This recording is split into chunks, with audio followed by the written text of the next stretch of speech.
Bonjour Anna, comment vas-tu? Bonsoir Doha, très bien et toi? Ouais, je vais bien. Alors, tu vas me parler de quoi aujourd'hui? Aujourd'hui, nous allons aborder un sujet très important pour tous les foyers, c'est-à-dire la décoration, c'est-à-dire aussi le vêtement, mais avec une méthode particulière qui vient tout droit du Japon, une méthode qui s'appelle KonMari. Et c'est quoi cette méthode? Comment ça marche avec cette méthode? En fait, c'est une méthode qui est assez simple, qui a une approche très minimaliste, qui consiste en fait à garder uniquement les vêtements, mais aussi les accessoires, le mobilier, qui nous donnent de la joie au cœur. Mais c'est juste pour des femmes au foyer ou bien pour tout le monde? En fait, ça concerne vraiment tout le monde, hommes, même les enfants, ils peuvent s'y mettre. Ça va vraiment leur apprendre à donner de la valeur à ce qu'ils ont. C'est cool. Et enlever vraiment tout le superflu, à faire des dons aussi de tout ce que tu ne veux plus garder. Tu fais des dons, tu donnes à d'autres personnes qui pourront redonner vie à tous ces objets que l'on ne souhaite plus garder. Voilà. Oh, mais c'est cool, mais comment ça marche cette méthode? En fait, c'est assez simple. Marie Kondo, elle explique que, par exemple, pour le tri de la garde-robe, ça c'est une astuce que j'aimerais partager avec les autres stylistes, c'est qu'en fait, on va aller choisir uniquement les vêtements qui nous donnent de la joie, qui nous apportent de l'émotion positive. Par exemple, un chandail, tu le prends à côté de toi, tu te dis, qu'est-ce que je ressens avec ce chandail? Donc, t'as une histoire. C'est ça, exactement. Donc, tu vas garder uniquement ces objets-là qui te donnent de l'émotion positive. Et ce qui va résulter à une garde-robe uniquement d'items qui t'apportent de la joie, où tu te sens bien avec et pas rempli de superflu.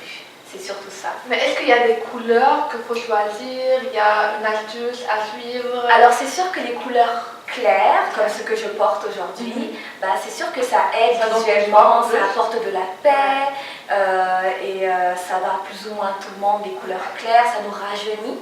Donc pour la garde-robe c'est intéressant parce que ça nous rajeunit. Mais si par exemple vous avez une couleur de préférence, allez-y pour votre couleur de préférence, c'est juste qu'il faut supprimer absolument tout le superflu en fait et avoir une garde-robe vraiment clean, vraiment ouverte et aérée, c'est ça. Ah mais c'est cool, mais pour les gens qui préfèrent les couleurs sombres, neutres, il y en a beaucoup qui préfèrent les couleurs sombres, comment ils peuvent rajouter de l'éclairage dans leur... Très bonne question. Dans ce cas-là, moi je conseille d'aller, toujours en suivant la méthode KonMari, c'est d'aller vers des meubles clairs. Donc peut-être même peindre son armoire, sa garde-robe en blanc, et si toutefois par exemple la garde-robe est en bois, par exemple, brut, d'aller peindre derrière, comme ça il y a un contraste, et là même si on aime les vêtements sombres, ça apporte quand même un certain équilibre visuellement. C'est ça. C'est une bonne astuce. Oui, c'est vraiment intéressant pour les femmes, pour les stylistes qui souhaitent faire du tri de garde-robe, de les proposer aux clientes cette méthode-là qui a une approche quand même minimaliste. Et puis encore une fois, c'est une méthode japonaise. On sait que les Japonais sont très organisés, très propres. Donc, et en plus, elle a beaucoup de succès. Elle a énormément de succès. Elle a écrit 2 livres qui ont été vendus à plus de 6 millions d'exemplaires partout dans le monde. D'ailleurs, le lien d'une vidéo explicative où on la voit en action sera juste en dessous de cette vidéo. N'hésitez pas à cliquer pour en savoir plus. As-tu déjà essayé cette méthode, Anna? Alors oui, plus ou moins en fait, pour te dire la vérité. Dans le cadre de notre formation en tant que styliste, on a dû à un moment donné faire le tri de garde-robe. À ce moment-là, je me suis inspirée un tout petit peu de la méthode de KonMari. Mais j'ai vu ta garde-robe, Anna. Oui, d'ailleurs on a construit la photo. Oui, ta garde-robe, elle est extraordinaire, parfaitement parfaite. Il y a juste du beau lightning. Moi, je suis tombée amoureuse de sa garde-robe. Et puis voilà, c'est valable aussi pour les chaussures. Donc je me suis inspirée de cette méthode-là. Et c'est vrai que ça m'a beaucoup aidée pour organiser. Et c'est sûr que quand on rentre dans le garde-robe et qu'on voit que tout est bien rangé, c'est vrai que ça fait du bien. On se sent apaisé quand on rentre dans la garde-robe. Et forcément, on a beaucoup plus envie de porter les vêtements qu'on a décidé de garder parce qu'ils ont une importance. Et c'est pareil aussi pour les meubles.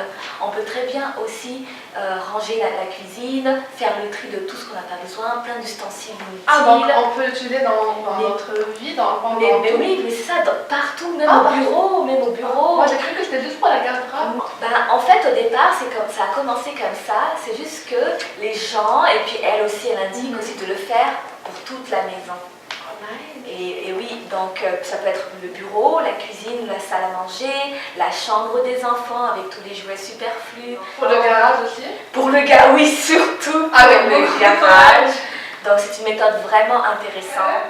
Je Ok. vous conseille vraiment de lire les 2 livres qu'elle a écrits. Le premier s'appelle Spark Joy et le deuxième s'appelle The Life-Changing Magic of Tidying Up. Et on va vous mettre le nom des deux livres en dessus avec le lien. Oui, exactement. Ouais. Voilà. Ok. Ouais. Alors Anna, tu nous as préparé quelque chose avec les deux chandails ici? Exactement. Nous allons utiliser la méthode Kondomari sur ces t-shirts. Alors, il y a tout un protocole à suivre. C'est assez simple, mais à la fin, il faut que le t-shirt tienne debout tout seul. Mais- Exactement. Il Ça faut va. qu'il tienne debout tout seul. Alors, tu prends ton t-shirt. Ok. Et ouais, je vais le faire ici, comme ça tu pourras le faire sur la table. Ok. Alors tu le plies comme ça, comme ce qu'on a appris à la maison. Ok, comme ça. Ouais. Ensuite, à ce niveau-là, tu vas le plier en 3 fois.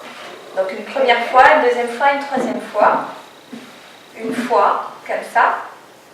N'oublie surtout pas d'envoyer de l'amour sur ton t-shirt. De remercier. Oh nice. Tu dois faire un bisou? Pourquoi pas. Donc tu le plies en 3 fois. 2 et 3. Oh, moi je le plie en 3 fois, j'y arrive pas. En 3 fois.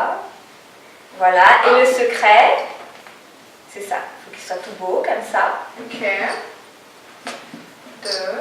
3. Voilà. Et à la fin, il doit tenir tout seul, comme un grand. Ah, de l'autre côté. Ok. Ouais. Parce qu'en fait, tu vas le ranger dans ton tiroir comme ça. mais- Ah, bravo! Parce qu'en fait, voilà, tu vas le ranger dans ton tiroir comme ça. Parce qu'habituellement, on a tendance à ranger à plat comme ça, les t-shirts l'un sur l'autre, donc ça les écrase. Et Tu vas les trouver à tu vas les voir alignés, donc tu verras le design, la couleur et rien ne sera écrasé. Mais il reste debout en fait. Exactement, Mais oui. c'est ça, moi je m'attendais pas à ça, j'ai cru Oui. qu'il allait tomber dans le sens. C'est ça. C'est la méthode Kondomari, la perfection. Ben, merci Anna. Je t'en prie. Merci pour cette belle astuce et au revoir à la prochaine. Au revoir. Bye. Bye.